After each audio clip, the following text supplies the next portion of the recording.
911, what's the address of the emergency? Please, Emanuel Church, there's plenty of people shot down here. Please send somebody right away. Emanuel Church? Emanuel, Amy, 110 Calhoun. And there's people shot? Yeah, he shot the pastor. He shot all the men in the church. Please come right away.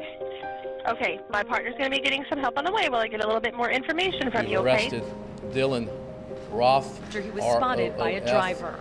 I was nervous, from Lexington, but South I was Carolina. able to get his tag number. Michelle and I know several members of Emanuel AME Church. We knew their pastor, Reverend Clementa Pickney, who, along with 8 others, gathered in prayer and fellowship and was murdered last night.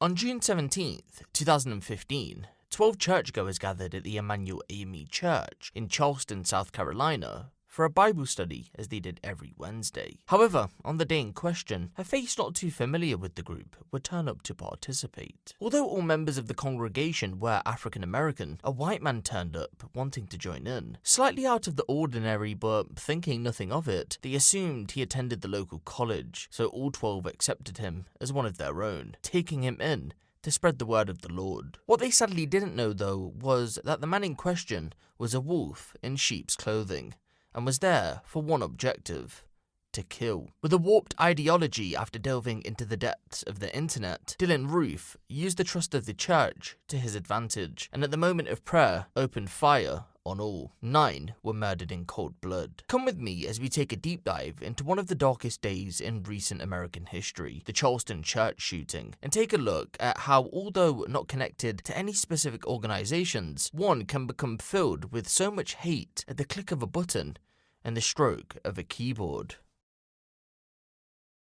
In a distant past, one that was the polar opposite from the horrific events that took place in 2015, was a child that was born on April 3rd, 1994. Dylann Storm Roof was born to parents Amelia Cowes and Franklin Bennett Roof. The pair, although once married, had divorced but had reconciled, and 3 years later, Dylann was born. The reconciliation, however, didn't last long, and by the time 1999 swung around, Franklin had found himself remarried to Paige Mann. To think that Dylann grew up in a home full of racism and hate would make sense, but that, believe it or not, was never the case. Throughout his early life, in and out of school, race never really played a part in it. In fact, Dylann attended schools where different races were present, and he got along with everyone. He was quiet, polite, and treated everyone the same. There isn't too much in-depth reporting about his early life, other than he had compulsively used hand sanitizer. He emptied bottles into his hands, so much in fact that it became something of a running joke in class that Dylann couldn't do anything, not even go to lunch, until he had disinfected and scrubbed his hands clean. Anecdotes from his elementary school principal and close childhood friend of African American heritage paint a picture of what his time was like in school. I remember him because he was quiet. I always remember thinking, this is a nice, handsome looking boy. Handsome, cute, but quiet. And he was never in my office for trouble. He was very quiet, and he wasn't part of the in crowd, which was more the kids of college educated families. He wasn't a part of that. He was with the working class kids. I recall a class assignment that required students to go home and ask about their heritage. Dylann had asked me about my background and learned that my father was black, but that didn't change his behavior towards me. In fact, we became closer because our mothers had grew up together, so they wanted us to get to know each other outside of school. We had sleepovers, went out skateboarding, and played video games in our spare time. He wasn't the most popular kid, but he wasn't upset about that. From what I remember, he wasn't doing that good in school either. It wasn't just books. In everything, he was just dull. He wasn't really street smart. Let's say we were at the park and we had to run away. He'd be kind of slow on getting what we needed to do. As we grew older, our interests diverged. He wasn't the sort of kid you took along with you because he just wasn't with it. Dylann had lived life going back and forth, staying with his mother and father at different locations in South Carolina. But in 2005, that all changed when his father decided to relocate to the Florida Keys. He would now be in full-time custody of Franklin. After After spending nearly 3 years out in Florida, Franklin and Paige's marriage broke down, so they both separately moved back to South Carolina. Paige claimed that Franklin had been abusive to her, and that's what led to the divorce. Franklin, on the other hand, stated that wasn't the case. He boiled the divorce down to Paige being unfaithful after a private investigator hired by himself had spotted her with another man. Whatever the circumstance, neighbors don't remember too much about the family. We don't remember too much about Dylann, we just remember that he was scrawny for his age. After scouring the internet for information about Dylann's time in Florida, it's hard to find anything because the family kept to themselves, and no school friends came forward because there were none. He never enrolled at school. So after missing out on years of being in a school environment, Dylann was ready for the 9th grade. When he returned, he enrolled at the White Knoll High School in Lexington County, South Carolina. This time around, he struggled even more. A mix of missing out on school in the years prior and quote dull, as Caleb referred to him, made him transient. His overall attendance for 9th grade was poor. He opted to spend his time smoking and drinking with others in the local area. Not surprising then that he failed 9th grade and had to repeat it the following year at White Knoll. The only other reports from around this time state that in March of 2010, he was transferred to Drea High School in Richland County, South Carolina, but had apparently stopped attending classes altogether, continuing his drug taking and spending his days playing video games. Dylann enrolled in an online school the following year in 2011, but once again dropped out, so he went ahead and got a GED. That way he had some form of qualification moving forward. It isn't exactly clear what Dylann got up to from this point onwards, other than a repetitive lifestyle of drinking, smoking and playing video games, all funded by the landscaping job his father forced him to get. Still though, there were no signs of Dylann being full of hatred. However, that was all due to change in 2012. The story that's ignited fierce passions across the nation as allegations of racism and miscarriage of justice tear apart a small Florida town. 3 weeks ago, Trayvon Martin, an unarmed black teenager, was shot down by a white neighborhood watchman who claimed self-defense and has not at this point been arrested. And it's caused a public outcry that spread like wildfire. ABC's Matt Gutman brings us the latest now from Sanford, Florida. On the night of February 26, 2012, 17-year-old Trayvon Martin was returning home from a convenience store in Sanford, Florida, when he was noticed by George Zimmerman, a neighborhood watch volunteer. The gated community in which both Trayvon and George had lived in had recently fell victim to burglaries, so residents were on high alert. Sanford Police Department, lines being recorded by Sean. Hey, we've had some break-ins in my neighborhood, and there's a real suspicious guy. It's Retrieve View Circle. The best address I can give you is 111 Retrieve View Circle. This guy looks like he's up to no good, or he's on drugs or something. It's raining, and he's just walking around looking about. Okay, and this guy, is he white, black, or Hispanic? He looks black. Did you see what he was wearing? Yeah, a dark hoodie, like a gray hoodie, and either jeans or sweatpants and white tennis shoes. He's here now. He was just staring. Oh, he's just walking around the area? At all the houses. Okay. And now he's just staring at me. Okay, and he said it's 1111 Retrieve You or 111? That's the clubhouse. That's the clubhouse. Do you know what he's near the clubhouse right now? Yeah, now he's coming towards me. Okay. He's got his hand in his waistband. Yeah, he's a black male. Okay. How old would you say he He's looks? got a button on his shirt. Late teens. Late teens, okay. Mm-hmm. Something's wrong with him. Yeah. He's coming to check me out. He's got something in his hands. I don't know what his deal is. Okay, just let me know if he does anything, okay? Over here. Yeah, we got him on the way. Just let me know if this guy does anything else. Okay. These assholes, they always get away. Yeah. When you come to the clubhouse, you come straight in and make a left. Actually, you would go past the clubhouse. Okay, it says on the left-hand side from the clubhouse? No, you go in straight through the entrance, and then you make a left. Yeah, you go straight in, don't turn and make a left. Shit, he's running.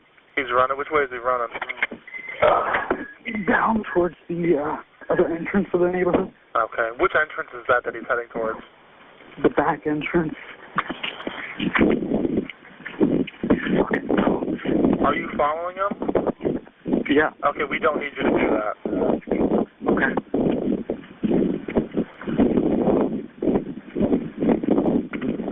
All right, sir. What is your name? George. He ran. All right, George. What's your last name? Zimmerman. And George, what's the phone number you're calling from?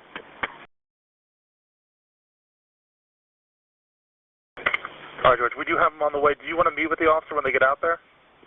Yeah. All right. Where are you going to meet with them at? If they come in through the gate, tell them to go straight past the clubhouse and straight past the clubhouse and make a left. And then they go past the mailboxes. They'll see my truck. Okay. What address are you parked in front of? I don't know. It's a cut through, so I don't know the address. Okay. Do you live in the area? Yeah. What's your apartment number? It's a home. It's 1950. Oh, crap. I don't want to give it out loud. I don't know where this kid is. Okay. Do you want to just meet with him right near the mailboxes then? Yeah, that's fine. All right, George. I'll let him know to meet you with you out there. Okay? Actually, could you have him call me and I'll tell him where I'm at? Okay. Yeah, that's no problem. You need my number? Or you got it? Yeah, I got it. Yeah, you got it. Okay, no problem. I'll let them know to call you when they're in the area. Thanks. You're welcome.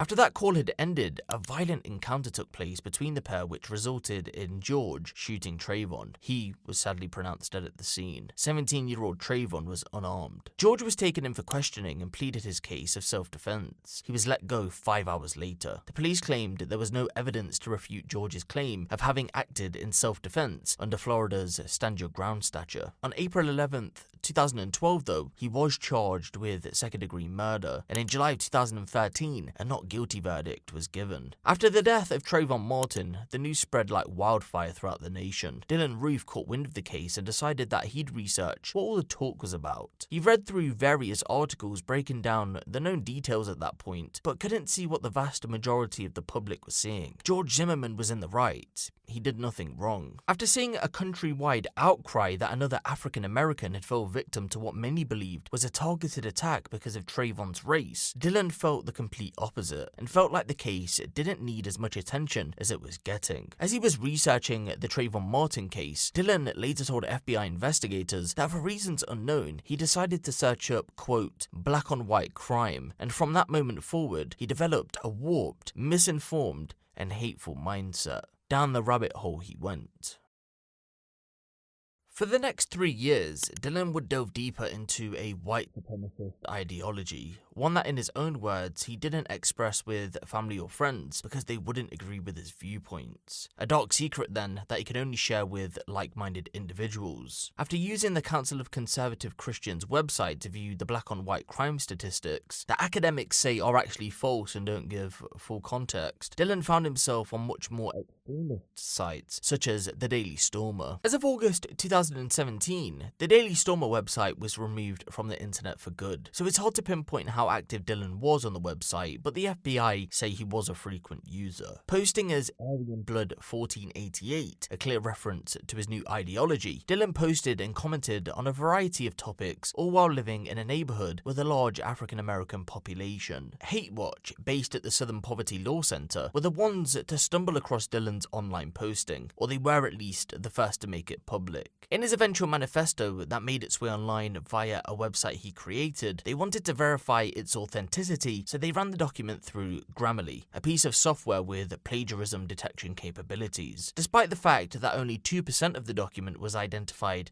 as unoriginal by the software, a key 18-word passage in a specific section of the manifesto had took them to the Daily Stormer website, where none other than Aryan Blood 1488 had posted that exact 18-word passage, meaning then that Aryan Blood 1488 was in fact Dylann Roof. According to reports, he was self-indoctrinated online, and although he had been in touch with others via the forum boards, that's as far as his relationship went with like-minded others. He never attended any meetings, and there was no evidence to suggest he had met anyone physically or that he had signed up to any organizations. He was a lone wolf, as they call it. Away from the internet, Dylann kept his ideology away from loved ones and lived his life normally. He continued to do landscape work here and there, but managed to secure a job at Clark's Termite and Pest Control for a small period, 1 month in 2014 and 1 month in 2015. It isn't clear whether he was let go or quit altogether, but co-workers' descriptions of Dylann's time there paint a picture of those same behaviours which had led him to drop out of school. Dylann was often spaced or zoned out while working. He would go and sit somewhere by himself, even though the rest of the crew were sitting together. He would fall asleep virtually any time he was stationary. One morning, Dylann wandered off and started working on edging 3 houses down from the house we were working on. I had so much trouble getting his attention that I had to get in front of him to get him back on the right property. I asked Dylann about his hobbies and he told me he didn't do anything. He just went home and sat in his room. I asked if he played video games and he replied that he looked at the walls all day. On December 22nd, 2014, he travelled all the way from Columbia to Charleston, 116 miles away, to visit the Boone Hall plantation before he made his way over to the Mother Emanuel African Methodist Episcopal Church at around 3:26 p.m. before heading back home roughly 7 minutes later. One could only conclude then, if the church hadn't been selected already, then it certainly was now, or at least it was a target of his. On February 23rd, 2015, Dylann contacted the church at around 7:43 p.m, but the contents of that call are currently unknown. The following day, he travelled from Columbia all the way down to Charleston once again. This time he travelled close by to the church, but not in a nearby vicinity, and then he returned back to Columbia. 3 days later, he made the same trip again, but this time he travelled to the Magnolia plantation, and then to the church at around 8 p.m. He stayed for over 2 hours, and then made his way back home. The following day, police were called to the Columbiana Center in Columbia to reports of a male acting suspiciously. When they arrived, they approached said man. That man? Dylann Roof. Wearing all black, he asked employees in several shops about their work schedules, amongst other similar personal questions. He wanted to basically see how we ran things. When police arrived at the scene, he was questioned and searched. Police would find that Dylann was in possession of several strips of Suboxone, a prescription medication for treating opioid addiction. Although for therapeutic use, it can be used recreationally, and seeing as he didn't have a valid prescription, he was arrested for a felony charge of drug possession, but was never charged and was subsequently banned. On March 13th, 2015, Dylann had a run-in with the law once again. This time he'd been loitering in his parked car near a park in downtown Columbia. One of the officers who had arrested him at the mall a couple of weeks prior had recognized him but was off duty, so he called a colleague to investigate. When backup arrived, they conducted a search of his vehicle and found a forearm grip for an AR-15 semi-automatic rifle and 6 unloaded magazines. When asked about it, Dylann informed the officer that he wanted to purchase an AR-15 but didn't have enough money to do so. No charges ever came from the interaction, as it wasn't illegal in South Carolina to possess a forearm grip. Although in March he didn't have money for a gun, less than a month later he would have money for his birthday off his father, in which he would go on to purchase one. On April 11th, 2015, Dylann Roof had travelled 11 miles from his home to the Shooter's Choice gun store, where he attempted to purchase a .45 caliber Glock handgun 8 days after turning 21. Under federal law, the FBI has 3 business days to determine whether there is sufficient evidence to deny a purchase. If the Bureau can't come up with an answer, the buyer can return to the dealer on the 4th day to purchase the gun. In a nutshell, the person taking a look into Dylann's criminal past failed to obtain a police report, and by the time he went back into the store on April 16th, the 3-day period was up. The FBI never got back to the store, which meant he was able to obtain the gun. From the time of first getting into trouble with the law, all the way up until the purchase of the firearm, Dylann never made any trips to Charleston, but on the 25th of April, he made the trip once again. This time he stopped off at the church briefly before making his way to the Boone Hall plantation like he did previously. The following day, he was arrested by officers for trespassing on the Columbiana Center grounds, violating his ban. The ban was extended for an additional 3 years, but ultimately he was let go. Throughout May of 2015, Dylann visited various plantations within the surrounding areas and had visited the church on at least 2 occasions. Rewinding the clock back to April of 2015, and it's believed that Dylann had joined Facebook, where he decided to reconnect with some friends from school. One of them, Joseph Meek. The pair hit it off instantly, sharing similar interests in taking a variety of drugs, watching movies, and playing video games. So much in fact that a short time after reconnecting, Dylann had quit working and would basically live at Joseph's home in the Red Bank community south of Lexington. For the short period that he lived there, he got to know Joseph's friends in the local area, and they recall that on June 10th, 2015, he blurted out that for the past several months, he had hatched a plan to shoot up Charleston University, but didn't give his exact motive as to why. They pressed him further to speak on the subject, but could feel that it was some kind of slip-up. He went silent when pressed further on the topic. Whether Dylann singled out Joseph or Joseph questioned him one-on-one about the shooting, Dylann let him in on his real plans. I'm planning to shoot up an African-American church during a Bible study, to start a race war because nobody else would do it. I'm going to bring extra ammunition to kill myself after. We don't know Joseph's initial reaction to the plans, but he never approached law enforcement agencies to give them the heads up about a potential massacre on the horizon. The friend group recalls seeing Dylann on the morning of June 16th, 2015. Everyone was heading out to a nearby lake and needed Dylann to take them. He was the only one who drove. He was invited but told everyone that he would decline the offer because he wanted to go to the cinema by himself to watch Jurassic Park. So he dropped them off at the lake, waved everyone goodbye, and the next time anyone would see Dylann would be in an appeal from law enforcement to trace an unknown shooter responsible for 9 deaths. On June 17th, 2015, parishioners and church leaders gathered at Mother Emanuel for the weekly Wednesday night Bible study class. The usual Bible study leader was there, 74-year-old Reverend Daniel Simmons Sr., the backbone of the church. On this particular night, Reverend Simmons invited 59-year-old Reverend Myra Thompson, who was awarded her preaching certificate on that very same day. She was to lead the class for the first time and was excited about the opportunity, so she asked her close friend, 72-year-old Polly Shepherd, to attend for support.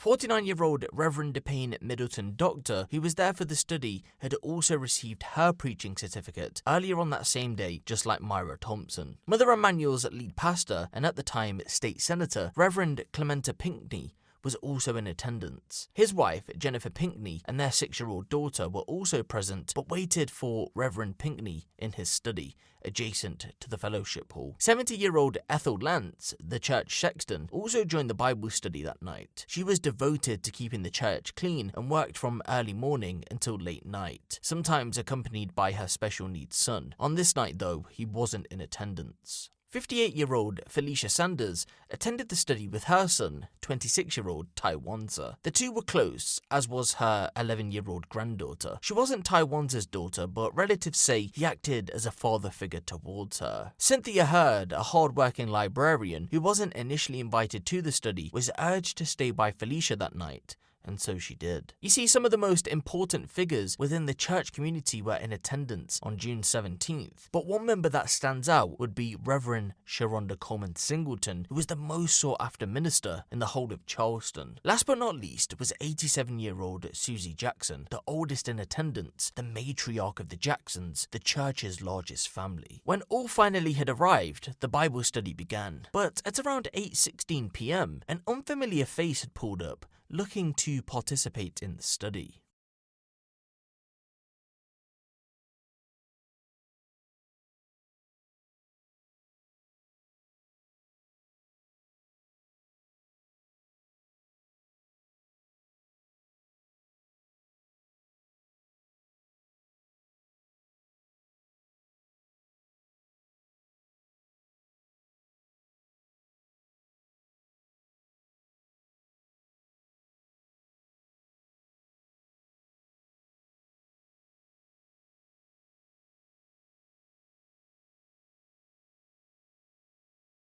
When Dylann Roof entered the hall, Sharonda announced, "Pastor, we have a visitor."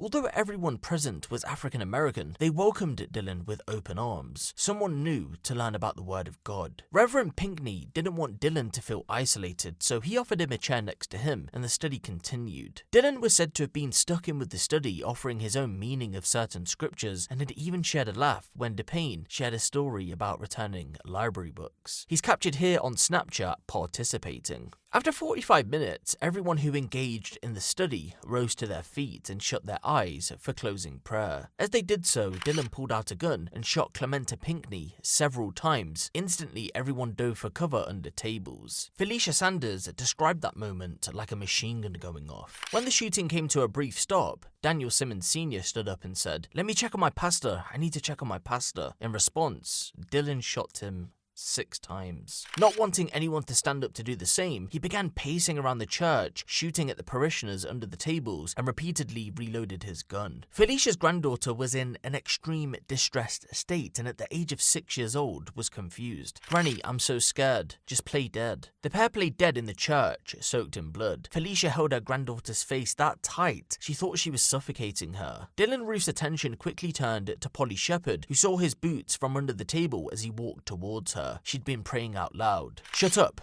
Did I shoot you yet?" "No, I'm not going to. I'm going to leave you here to tell the story." As this interaction was ongoing, Tywanza and Felicia had communicated with each other. They were both alive. Thinking he could calm Dylann, Tywanza stood up and pleaded with him. "Why are you doing this? You're raping our women and taking over the nation. You don't have to do this. We mean you no harm." With no verbal response, Dylann shot Tywanza multiple times. Please answer. 911, what's the address of the emergency? Please, Emanuel Church, there's plenty of people shot down here. Please send somebody right away. Emanuel Church? Emanuel, Amy, 110 Calhoun. And there's people shot? Yeah, he shot the pastor. He shot all the men in the church. Please come right away. Okay, my partner's going to be getting some help on the way while I get a little bit more information from you, okay? Stay on the line with me. Are you safe? Are you... He's still in here, I'm afraid. He's still in here. Where are you? I'm in Emanuel AME Church on 110. Yes, ma'am, but where are you inside the church? In the lower level. You're in the lower level? Where is the shooter? He's in the office. Please send somebody right away, please. Yes, ma'am, I've got officers en route to you. Don't hang up with me. I want you to stay on the line with me. You stay as quiet as possible. Do you hear me? Yes, I'm under the table. What is your name, ma'am? Polly Shepherd. All right, Miss Polly. Like I said, my partner's getting some help on the way while I get this information from you, okay? You stay on the line with me. He's coming, please. Okay, ma'am, are you able to, if he's coming, I need you to be as quiet as possible. Is there something that you can hide under? I'm under the table.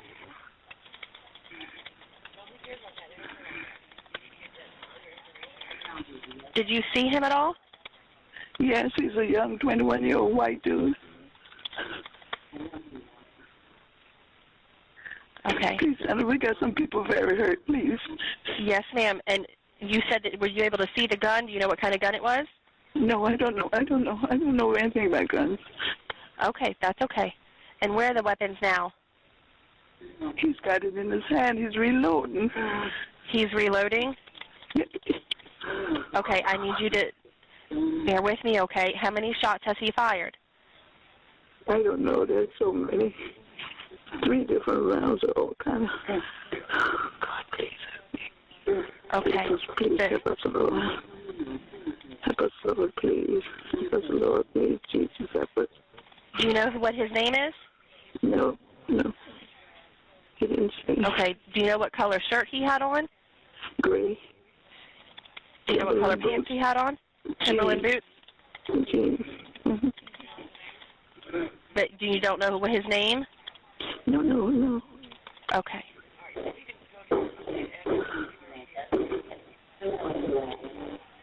Please, God. Okay, who is that? That's another lady talking. She's alive. But there's so many people dead, I think. Oh, my God. You said there's so many people dead? I think they're dead, yes. The ambulance is on the way.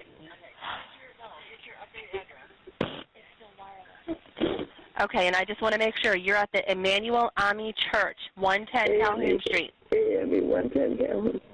Oh, God, please. Okay, you're doing a great job, Miss Polly, and I've got help coming to you, okay? I just need you to stay on the line with me.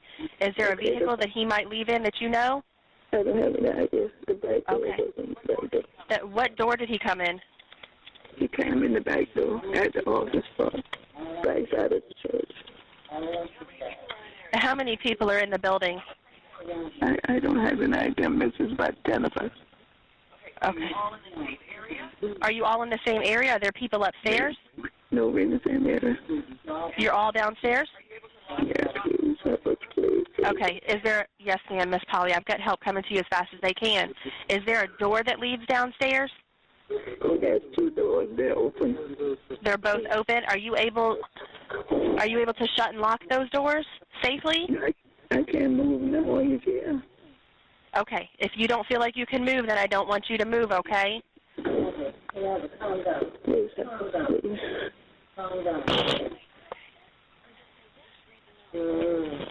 Okay.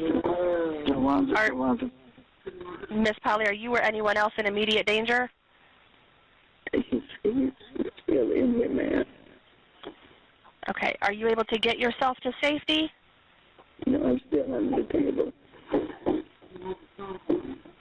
Can you talk to me freely? No, I can't because he's still in the building. He's still in the building. Please help us. Okay. What's the best way to get to you, Miss Polly? What? On camp, come down Calhoun. Yes, ma'am. But inside the building, what's the best way to get to you? Just come in the back door. Yeah, somebody come. You can hear somebody coming? Yeah, I hope it's right now. Okay, I want you to be quiet. Help.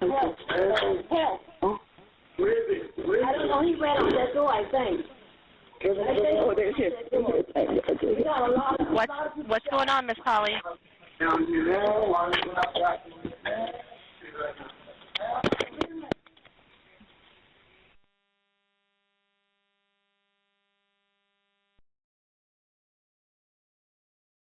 In all, Dylann fired 74 bullets, killing 9 people, riddling each with multiple gunshots. From the Bible study class, only Polly Shepherd, Felicia Sanders, and Felicia's granddaughter survived. Jennifer and her daughter had also survived after taking cover in Reverend Clementa Pinckney's study. After causing as much death as he could, Dylann attempted to take his own life, but had run out of bullets, so he left at roughly 9:06 p.m.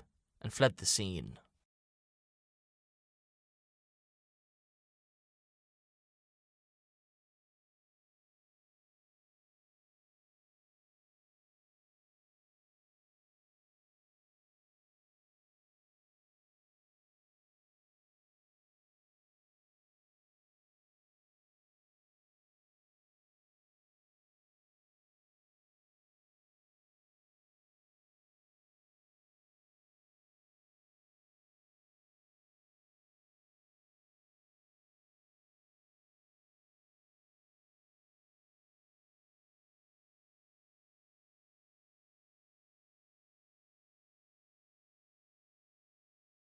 Following the shooting, Dylann headed over to the Branch AME Church in Somerville, South Carolina. They too were supposed to have a Bible study night as they did every Wednesday, but on the 17th it had been cancelled for reasons currently unknown. GPS data showed that upon arriving at the church, his car slowed down and stopped for around 3 minutes. We'll never know Dylann's true intentions, but it wouldn't be outlandish to think that he wanted to continue his killing spree. He would later tell detectives that he was tired after the shooting though, however this statement could have been put forward as a defense for him. The shooting set off a massive manhunt. Based on the church surveillance video, police publicized photos of a suspect and set up a tip line. The next morning, after making nationwide headlines, callers including members of Dylann's own family identified said suspect as him. Not expecting to survive the shooting, Dylann had no plan, and so he drove out of Charleston on an interstate highway and eventually headed towards Charlotte, North Carolina. At around 10:30 a.m., police officers acting on a tip from a member of the public stopped Dylann's car as he drove into Shelby, North Carolina.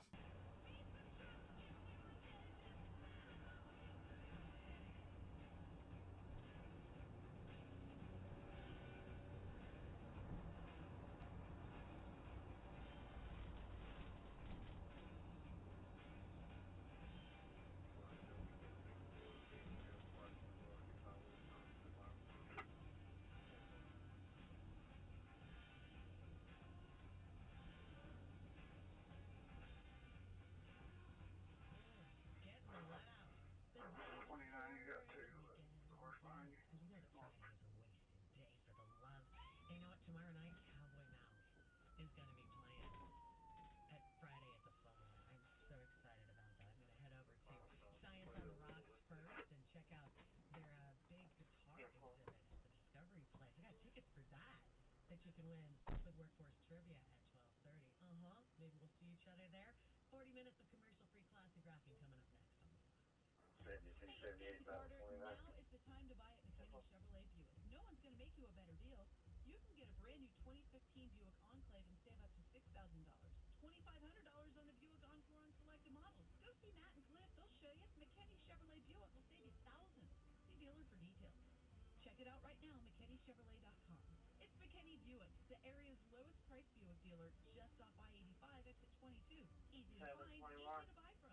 Experience the new Buick. Hey, it's Morgan. At H.H. Gregg's 3-day super sale, get 0 down and 0 interest till January 2018. Up to 30% off. Gregg's got it. A Samsung stainless steel French door refrigerator, only $9.99. An LG 55-inch HDTV from Officer Davis advised that will be the correct vehicle for the new day. Don't forget to download the H.H. Gregg app to find daily deals. HHGregg.com, available 24/7. Buy online, pick up in stores, same day, always free. Top brands, low prices, fast delivery. Subject to credit report. It's a serious problem for many men. In case certain parties or children are listening, we can't say what it is. Instead, here's a story about pitching a tent. Young Johnny used to pitch a tent with the slightest breeze. As he got older, things changed. He struggled to keep that tent up no matter how hard he tried. He took Viagra, Cialis, and still had issues. His camping life suffered until he heard about a guaranteed treatment from New Mail Medical with a special custom blend of medication, FDA approved and no surgery involved. New Mail Medical helped Johnny pitch a tent, keep it up, and enjoy timely camping like never before. Call 704-550-4122. That's 704-550-4122. They not only help you get your tent up, but prevent pitching too fast. Call today to learn how New Mail can help you. 704-550-4122. And if you don't respond to the medication on the first visit, that visit is free. New Mail Medical. Can you tell us about what happened last night?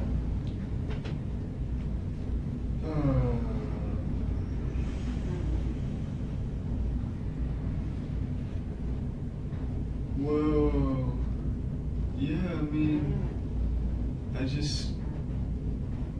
I went to that church in Charleston, and,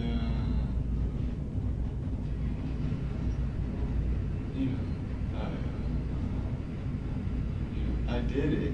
You did what? Well, you, I mean,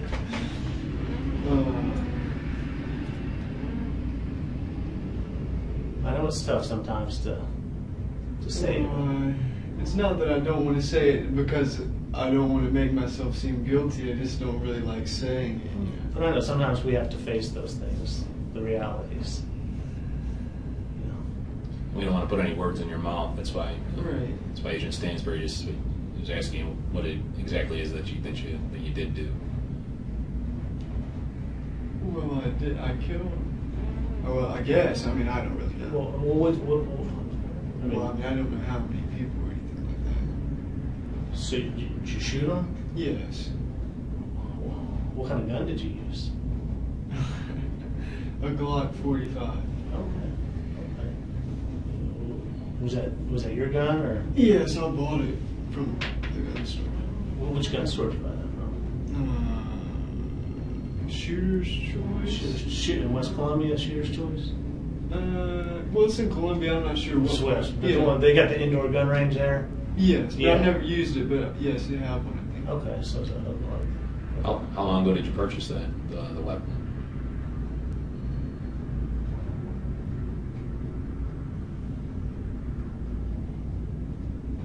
It's July? Yeah. July. No, it's June. We're in June right now. Oh, it's June, okay. Probably like 2 months ago. About 2 months ago? Yeah. So you just turned 21, right? Right. So it was like it was for your birthday or? No, I bought it when I turned 21. Yeah. So all right. So going back to the church, you pulled out the gun and you shot him. You started shooting people, or how? I mean, how? Yeah, that's it. I mean, so Do you know how many people you shot? If I was gonna guess,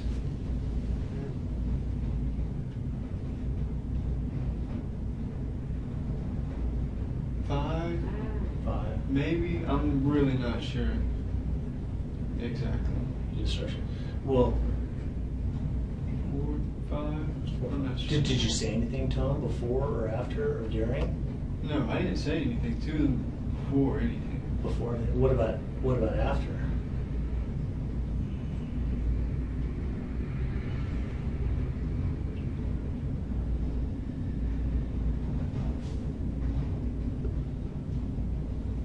Well, I think like during I said like don't talk to me or something like that, you know. Like while you were shooting? Well, they're like in the middle, you know. But I didn't really talk to them. How long were you at the church before you actually before you pulled your weapon out? You said yourself you shot, you think, maybe 5 or so people. How long were you at the church before you decided that you were going to do that?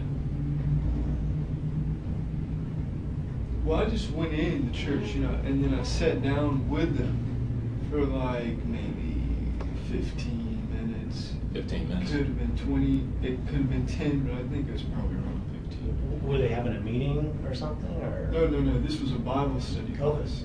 So you knew the Bible study class was going to happen? Yes, because I had went there before and I asked them. Okay, so you've been to the church before? Well, not in it. But outside and said, when do you have Bible study? Or? Well, yeah, I just saw somebody get into their car and I asked them. When was that? Oh, that was like, oh God. That was probably,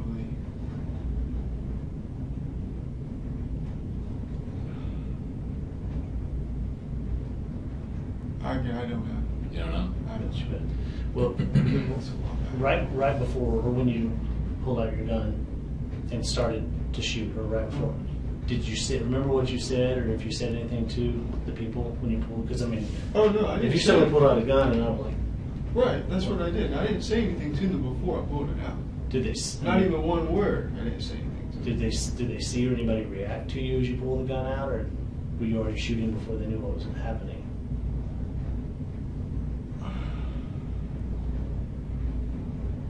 I mean, they reacted after I shot. Yeah, right, we understand. Yeah. Right. I guess my question, and it might have been a bad question, I was just trying to figure out, you know, if I suddenly found out a gun, but if I pulled a gun out and everybody saw it, people might start to run or whatever. Oh, no, it was very fast. It was not like I was like, you know, it was like quick motion. So can you show what were you sitting down and you did it, or did you stand up or what? Yeah, I was sitting down the first. Can you show me like what you did? I mean. Yeah, it was just like, you know. Did like this or just. Yeah, like, you know. And just started shooting it. Yeah. At people. And we'll go back and I'll ask you some more questions. See, I had it in a bag. It was in the bag. The bag's there. I dropped it. You dropped the bag. It was a black. Look, it was like a thing you can buy at a sporting goods thing, you know, for military people to hook on their whatever, their vest or whatever. But I just put it in my belt, and I had all my magazines and the gun in there. When I walked in the church, this thing was right on me, in front of me, you know. Mm-hmm. And I was like, oh my God, they're gonna see it, you know. And obviously they did, because I mean, this thing is big, it's heavy, you know, because it's got, 7 magazines, and I put 11 bullets in each magazine. They can hold 13, but I didn't want it to jam or anything like that. So, you know, but anyway, it's still really heavy. Anyway, they saw it, but I just sat down because I guess they just didn't say anything, you know. And then I was sitting there and I was like, you know, just thinking about whether I should do it or not. You know, and that's why I was sitting there for 15 minutes, just like, you know, like, because I know I could have just walked out, you know, because they didn't say anything to me about what, you know, the thing on my belt. So I could have walked out, you know, and that's what I was just thinking, you know. But then I just, you know, like, it just, like, I don't know, it's like, not, you want to say spur of the moment, but, you know, I just finally decided I had to do it. And that's pretty much it. Well, that goes to the next question. Why did you have to do it? Oh, I had to do it. How come? I mean, that's what I don't know. I mean, Well, I had to do it because somebody had to do something. Because, you know, black people are killing white people every day on the streets. And they rape white women, 100 white women a day. That's an FBI statistic from 2005. You know, that's 10 years ago. It might even be more now, who knows. It sounds unrealistic, but you break it down, that's 2 a state. It's really not unrealistic at all. It could not be more. You know, the fact of the matter is, what I did is so minuscule to what they're doing to white people every day, all the time. And just because that doesn't get on the news doesn't mean it's not happening. You know, everybody knows that the news is biased for black people. You know, we can pretend it's not, but we know it is. Dylan, when you said you had to do this, so basically what you're... I had to do it because nobody else is going to do it. Nobody else is brave enough to do anything about it, you know. Back in the late 80s and the early 90s, you know, we had skinheads and stuff like that. There's no skinheads left. There's no KKK. KKK never did anything anyway. So basically you were trying to make a statement or prove a point on behalf of the white race, is that what you're saying? Yeah, in a way, I guess. Did somebody help? Did you talk to people or anybody in particular about this prior to making this decision to do this? No. So you came about this decision solely by yourself. Right. And did you? What's the reason why you? Because you said you'd never been in that church before. Right. But you said as you were driving by once, and correct me if I'm wrong, you saw somebody getting into the car, so you asked. I was walking. Okay, you were walking, and you saw somebody getting into a car, so you asked them. You asked about a Bible study. Is that correct? No, I just asked them. I said, "When is the church service?" You know, and then she told me the church service and the Bible study or something like that, the times or something. I guess. Was that an African American woman or a white woman? Yes. Well, this is an African Methodist Episcopal. Is that what AME stands for? I think that's what it stands for. I'm not really So sure. that's why you went Is that to why you that chose church. that church? Oh, yes. Because you were looking for African Americans. Right. I wasn't going to go to another church, you know, because there could have been white people there. So you didn't want to kill any white people, or shoot any Oh, white no. people. You just wanted to black people. Right. You know. And what was the reason why? Because if you lived with your dad's for a while and you stayed at your mom's for a while. What was the reason why you chose Charleston as your location? Why that particular area there? Well, the reason I chose Charleston is because, you know,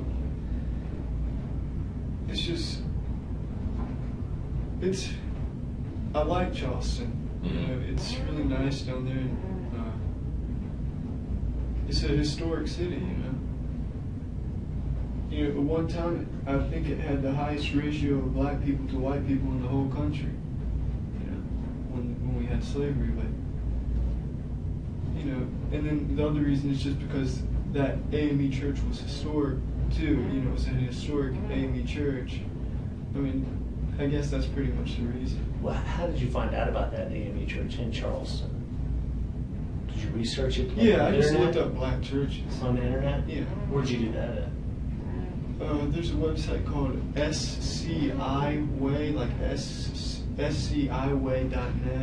You know, and it's got a bunch of stuff about South Carolina. Okay. So you went on the internet to find black churches, and you knew South Charleston had a high black population. And it was Well, I could have done it in Columbia too. There's black churches in Columbia. It's just, I don't know. I just wanted to go to Charleston, I guess.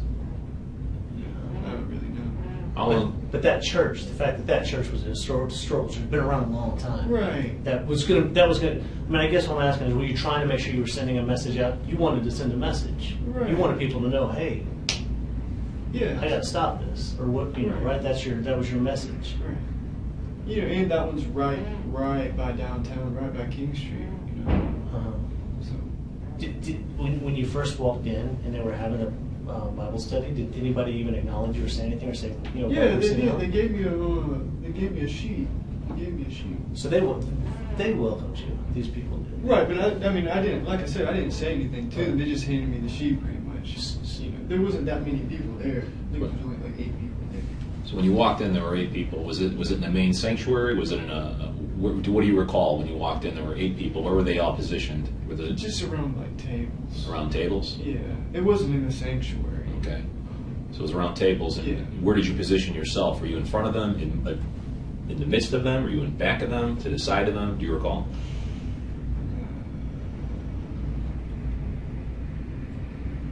Well, you know, there was like a table here and a table here, you know, and I was sitting like here. Most of the other people were over here.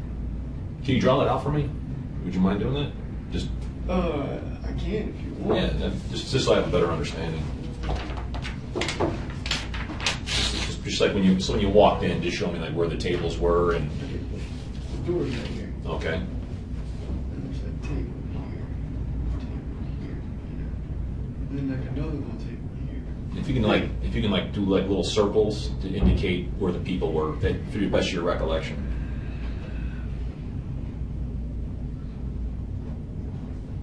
Okay, well, there's like I said, most of the people were like over here, you know, or maybe like this, and then but I was at this table. So put an X where you were. Was there anybody else at that table with you? No. Okay. But this is, yeah, that's pretty. I mean, I don't know. That's probably not 1, 2, 6. I don't know. Sure. That's probably not the right number, but I'm just trying to give you an idea. Right. But this is the door. So you walked in, and you right, said. and I was walked over here, and they gave me a sheet. Little sheet, and you said you put your bag down on the ground. Is that what you said? Oh no. Or you had the bag on you? Yeah, the bag was on me. Okay. I dropped the bag afterwards, like as I was leaving. I got you. So you had the bag on you. It's about when you finally thought, no, I've got to do this. I've got to, you know, you came here to do it, and you told yourself you had a thought. You had a thought about leaving, right? Yes, I did. But then you said, no, I'm here. I got to do it. Right. And so you pulled your gun out of the bag. How many magazines did you have in your bag? 8. Yeah, 8. But when one was in the gun. Yeah, so 7 in the bag. 7 in the bag. Okay. So how many times did you reload? All the times. So you went through all 8 magazines? Yes. No. Actually, no. I went through 7 magazines, and I took 1 magazine with me, which is still in the gun. And where's the gun at now? Well, it wasn't my car when they arrested me. When they arrested, so the gun. And I told them about it. And it's got one loaded magazine. So you shot through. You had essentially, I said you put like 10 or 11 bullets in each magazine. So, Right. So the gun wouldn't malfunction with misfeed or whatever, right? Right. And so you reloaded. You shot and reloaded 7 times, or am I right? One of the magazines, reloaded, yeah, because the last one you took with you. You shot. Right. One that was in there, shot it. Went through 6 more magazines shooting, and then reloaded. Did you? So, but by that time, I mean, people that were already down, did you walk up and shoot them that had already, you know, went to the fellows Well, see, down? it was sort of complicated because they were all like under the tables. You see what I'm saying? It's not like I was like you know, going around shooting people that were already dead or anything like that. It's just when I shot a magazine, it's like I just went pop, pop, pop, pop, pop, pop, pop, pop. You see what I'm saying? Like at one person. You see what I'm saying? So when you started shooting, I guess you say you were so quick shooting, it was like maybe they didn't even see where it was coming from. At Right. first. Well, They the all- first shots. and they all dove under the table. Right. Everybody knew it. Everybody did. Yeah. And then you went around the tables just shooting them. No, not exactly. You know, because there's some people that I didn't shoot. I think there was 2 people that I didn't even shoot at all. Like one woman was over here, you know, and I didn't even shoot her at all, you know, because she was like looking at me and stuff. So you didn't shoot that one woman because she was looking at you.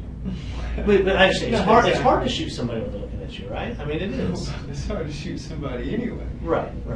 But the other people, so were they shooting them in the back or just wherever they were, however they were? Right, just however they were laying, I guess. Like multiple times. So the first magazine, if I'm reading right, you pull out, you just start shooting. You go through that very quick. Everybody dives under the table. Right. You then reload the magazine. Do you like just get up and start going around? There's people under the table just shooting. You know. Yeah, but you know, I was sort of pacing around, you know, because I was like freaking out a little bit too. You know what I mean? It's not. There was pauses in between, and I was thinking about, you know, what I should do and stuff. But I guess in a way, I guess you could say that's what I was doing. But did anybody try and run, or did it No, fall under the table? See, I thought everybody was going to try to run out the door, but nobody did. They all went under the table. And nobody charged you to try and stop you? No. All right. And we'll come back more, but so you go through, the one woman you didn't shoot at all, she looked at you. And then there was another person you said you didn't shoot at all. Was that a woman or a man or? Yeah, I think it was a woman. Okay. And did she look at you too, or? No, she wasn't looking. Why didn't you shoot? I mean, she might have got shot. I'm not saying she didn't get shot, but I'm saying I didn't aim at her and shoot. Okay. Was there a reason why you didn't aim at her and shoot?